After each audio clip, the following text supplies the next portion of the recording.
ನಿನ್ನೆ ಅದೇ ಬೆಳಿಗ್ಗೆನಿಂದ ಸಾಯಂಕಾಲ ಚೆನ್ನಾಗಿ ಅವರೇ ಸರ್ ಇವರು. ಸಾಯಂಕಾಲ ಇವನು ಬಂದ್ಬಿಟ್ಟು ಯಮ್ಮನ್ಗೆ ಕೇಸ್ ಇತ್ತಂತೆ ನಿನ್ನೆ, ಅವನ ಮೇಲೆ ಏನೋ ಕೇಸ್ ಇದೆ. ಅದಕ್ಕೆ ಹೋಗಿ ಬಂದ್ಬಿಟ್ಟು ನನಗೆ 5,000 ಬೇಕಮ್ಮ, ಆಗ ತಕ್ಕೊಡು ನಿಮ್ಮ ಅಕ್ಕ, ಅದೇ ನಮ್ಮ ಮಗನ ಹತ್ರ ತಕ್ಕೊಡು, ನಾನು ಕೆಲ್ಸಕ್ಕೆ ಹೋಗ್ತೀನಿ ಅಂದವನು. ಫಸ್ಟೇ ತಕ್ಕೊಟ್ಟವನೇ ಅವನು, ಇನ್ನು ಅವ್ನು ಕೊಟ್ಟಿಲ್ಲಮ್ಮ. ಇವಾಗ ತಿರ್ಗಾ ನೀನೇನು ಕೇಳ್ತೀಯ, ಅವನಿಗೆ ಕೇಳು ಅನ್ನೋ ಅವ್ರ ಅಣ್ಣನ ಅಂತ ನಾವು ಹೇಳಿದ್ರಿ. ಆಮೇಲೆ ಅವನು ಬಂದು ಕೇಳಲ್ಲ ಅಂತೆ ಅನ್ನೋ, ಹೋಗಲಿ ಸುಮ್ಮನೆ ಇದ್ದೋಗು ಅಂತ ನಾವು ಹೇಳಿದ್ರಿ. ಅವರು ಇಬ್ಬರು ಕೆಲ್ಸಕ್ಕೆ ಹೊರಟೋಗ್ಯವ್ರಿ ಅಲ್ಲಿ ಬೈಪಾಸಾಗ. ಇವನು ಬಂದ್ಬಿಟ್ಟು ಮನೆಯಾಗೆ ಗಲಾಟೆ ಮಾಡ್ಕೊಂಡೇ ಇದ್ನಂತೆ ಬೆಳಿಗ್ಗೆನಿಂದ ಸಾಯಂಕಾಲ. ಇವನು ಸಲ್ಮಾನ್. GR ಆರ್ಥೋಪೆಡಿಕ್ಸ್ ಕೋಲಾರ್ ಮೂಳೆ ಚಿಕಿತ್ಸಾ ಕೇಂದ್ರ. ಅತ್ಯಾಧುನಿಕ ತಂತ್ರಜ್ಞಾನ ಬಳಸಿ ಎಲ್ಲ ಮೂಳೆ ಸಂಬಂಧಿ ಸಮಸ್ಯೆಗಳಿಗೆ ಪರಿಹಾರ. ಜಾಯಿಂಟ್ ರಿಪ್ಲೇಸ್ಮೆಂಟ್, ಸ್ಪೋರ್ಟ್ಸ್ ಸಂಬಂಧಿ ಸಮಸ್ಯೆಗಳು, ಮೂಳೆ ಮುರಿತ, ಸ್ಪೈನ್ ಶಸ್ತ್ರಚಿಕಿತ್ಸೆಗಾಗಿ ನುರಿತ ಮೂಳೆ ತಜ್ಞರನ್ನು ಸಂಪರ್ಕಿಸಲು 7022532255ಕ್ಕೆ ಹಿಂದೆ ಕರೆ ಮಾಡಿ. ಅವರಿಬ್ರು ಚಿಕ್ಕೋನು ಅವನು ದೊಡ್ಡವನು ಅಲ್ಲಿ ಬೈಪಾಸಲ್ಲಿ ಕೆಲ್ಸಕ್ಕೆ ಹೊರಟೋಗ್ಯವ್ರೆ. ಇವನು ಮನೆಯಲ್ಲೇ ಇರೋದು. ಈ ಅಮ್ಮನ ಕಾಟ್ಕ ಕೊಟ್ಟೆಂದು ಕಾಸು ತಕ್ಕೊಡು ಅಂತ. ಇಲ್ಲಪ್ಪ ನಾನು ತಕ್ಕೊಡಲ್ಲ, ನಾನು ಎಲ್ಲಿಂದ ತಂದ್ಕೊಡ್ಲಿ, ಏನು ಯಜಮಾನವ್ರೆ ಸರ್, ಯಜಮಾನ್ ತೀರೋಗಿ 10 ವರ್ಷ ಆಯಿತು. ಆ ಚಿಕ್ಕ ಮಗುನು ಅವ್ನು ದೊಡ್ಡವನು ಟಮಾಟ ಮಾರ್ಕೆಟಲ್ಲಿ, ಹೂ ಮಾರ್ಕೆಟಲ್ಲಿ ಕೆಲಸ ಮಾಡಿ ಅಮ್ಮನಿಗೆ ಸಾಕೆಂದಿರೋದು. ಇವನು ಸೆಂಟ್ರಾಗಿ ಬಂದು ಈ ಕೆಲಸ ಕೊಡ್ತಾ ಇರೋದು. ನಿನ್ನೆನೆ ಹಂಗೆ ಮಾಡಿ ಕಾಸು ತಕ್ಕೊಡು ಅಂದರೆ ಎಲ್ಲಿಂದ ನಾನು ತಂದ್ಕೊಡೋದು ಅಂತ ಈ ಹುಡುಗಿ ಏನು ಮಾಡ್ಯವಳೆ, ಆ ದೊಡ್ಡವನು ಬಂದಿದ್ದಂತೆ. ಅವ್ನು ಕರ್ಕೊಂಡು ಇವ್ನು ಈ ಕೆಲಸ ಕೊಡ್ತಾವನೆ ದಿವಸ, ನಡೆಯೋ ಹೋಗಿ ಕಂಪ್ಲೇಂಟ್ ಕೊಡೋಣ, ಹೊಡೆಯೋಕೆ ಬರ್ತಾನೆ ನೋಡಿ, ಎಲ್ಲ ಚಾಕಿ ಇಕ್ಕಿದ್ನಿ, ಕೊಯ್ದು ಹಾಕ್ತೀನಿ, ಅವ್ನು ಬರಲಿ ಚಿಕ್ಕೋನು ಸ್ವಿಚ್ ಹಾಕ್ತೀನಿ ಅಂದಾನೆ.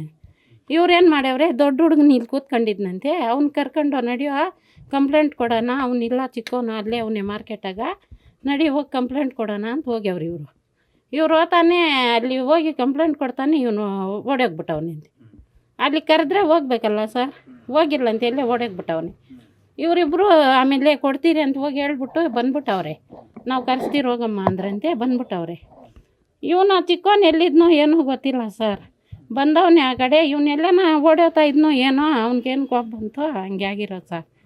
ನಮಗೆ ಅಷ್ಟೇ ಗೊತ್ತು. ಈ ಅಮ್ಮನ ಫೋನ್ ಮಾಡಿ ಹೇಳಿ ಅವ್ರೆ, ನಮಗೂ ಅವರೇ ಹೇಳಿದ್ದು ಸರ್, ನಮಗೂ ಅಕ್ಕ ಹಿಂಗೆ ಮಾಡ್ತಾವನೆ ಅಕ್ಕ, ಏನು ಮಾಡೋದು ಅಂತ ನಾವೇ ಹೇಳಿದ್ವಿ. ಹೋಗಿ ಅಮ್ಮ, ಏನು ಮಾಡೋಕ್ಕೂ ಆಗಲ್ಲ ಅವನ್ಗ, ಸೀದಾ ಹೋಗಿ ನೀನು ಯಾರವ್ರೆ ಅವರಿಬ್ಬರು ಹೋಗಿ ಕಂಪ್ಲೇಂಟ್ ಕೊಟ್ಬಿಡ್ರೆ, ಅವರೇ ಕರೆಸಿ ಏನು ಹೇಳ್ತಾರೆ ಅಂದ್ರಿ ಸರ್. ಆಮೇಲೆ ಸಾಜಿದ್ದು, ಆಮೇಲೆ ನೀನು ಅವ್ನು ದೊಡ್ಡವನು ಇದ್ರಲ್ಲ, ಅವರಿಬ್ಬರು ಹೋಗಿ ಕಂಪ್ಲೇಂಟ್ ಕೊಟ್ಬಿಡ್ರೆ, ಅವರೇ ಕರೆಸಿ ಏನಿರೋದು ಹೇಳ್ತಾರೆ ಅಂತಂದ್ವಿ. ಆಮೇಲೆ ಇವ್ರು ಹೋಗ್ಯವ್ರು ಸರ್, ಹೋಗಿ ಅಲ್ಲೆಲ್ಲ ಹೇಳವ್ರೆ. ಅವ್ರೇನೋ ಕರೆಸಿದ್ರಂತೆ, ಈ ಕಡೆ ಎಲ್ಲೋ ಓಡೋಗಿದ್ನಂತೆ, ಸಿಕ್ಕಿಲ್ಲ. ಅವನೇನು ತಿರ್ಗಾ ಈ ಅಮ್ಮನೂ ಅವ್ರ ಚಿಕ್ಕ ಮಗನಿಗೆ ಫೋನ್ ಮಾಡಿದ್ದಾರೆ, ಅದೇ ಹಿಂಗೆ ಮಾಡ್ತಾವನೆ, ಏನು ಮಾಡೋದಪ್ಪ ಅಂತ. ಅವನೇನು ಕೋಪ ಮೇಲೆ ಬಂದು ಬೈಪಾಸಲ್ಲಿ ಕೆಲಸ ಮಾಡ್ತಾಯಿದ್ದೇನು ಕೂಲಿ ಬಂದು ಎಲ್ಲಿ ಚಿಕ್ಕಿದ್ನೋ ಏನೋ ಹೊಡೆದಾಕಿದ್ದಾನೆ ಸರ್, ಅಷ್ಟೇ ಸರ್. ಸಾದಿಕ್ ಏನು ಮಾಡಿಲ್ಲ, ದೊಡ್ಡವನು ಇಲ್ಲಿದ್ದವನ್ನ ಅವ್ರು ಸಾರ್ ಅವ್ರು ಬಂದು ಕರ್ಕೊಂಡೋಗಿರೋದು ಸರ್.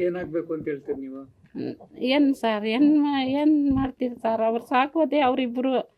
ಆ ದೊಡ್ಡ ಮಗನು ಚಿಕ್ಕ ಮಗನು ಇವ್ನು ಸುಮ್ಮನೆ ಹಂಗೆ ಅದೇ ಗಲಾಟೆ ಮಾಡ್ಕೊಂಡು ತಿನ್ಕೊಂಡಿದ್ದಿತ್ತು ಸರ್. ಅವನು ಹೊಡೆದಿಲ್ಲ, ಅವನೇನು ಕೋಪ ಮ್ಯಾಗ ಹಂಗೆ ಇದು ಮಾಡಿದ್ದಾನೆ ಸರ್, ಅಷ್ಟೇ. ಅವನಿಗೇನು ಶಿಕ್ಷೆನೂ ಬೇಡ, ಅವನಿಗೇನು ಬೇಡ, ಅವ್ರ ಅಮ್ಮಂಗೆ ಸಾಕೆಂದ್ರೆ ಸಾಕು ಸರ್, ನಮ್ಮ ತಂಗಿಗೆ ಸಾಕಿದ್ರೆ ಸರ್ ಅವನ್ನ ಚಿಕ್ಕವನ, ಅಷ್ಟೇ ಸರ್. ತಪ್ಪೇನೂ ಇಲ್ಲ ಅವ್ರದ್ದು, ಪಾಪ ಮಕ್ಕಳ್ದು. ಅಮ್ಮನ ಕೊಡ್ದಿದ್ದಾನೆ ಅಂತ ಅವ್ನ ಕೋಪ ಮೇಲೆ ಬಂದಂಗೆ ಮಾಡಿದ್ದಾನೆ ಸರ್. ಅವನಂಥ ಮಗುವೂ ಅಲ್ಲ ಅವ್ನು ಕೋರ್ಟಾಗಿದ್ದಾಗೆಲ್ಲ ಕಾಸೆಲ್ಲ ಖರ್ಚು ಮಾಡಿ ಬಿಡ್ಸ್ಕೊಂಬಂದಿದ್ದಾನೆ ಸರ್. ಅವನು ಕೇಸ್ ಇದ್ದರೆ ಹಂಗೆ ಮಾಡಿ ಹಂಗೆ ಮಾಡಿರೋದು ಸರ್. ಅವನಿಗೆ ಏನಿಲ್ಲ ಸರ್.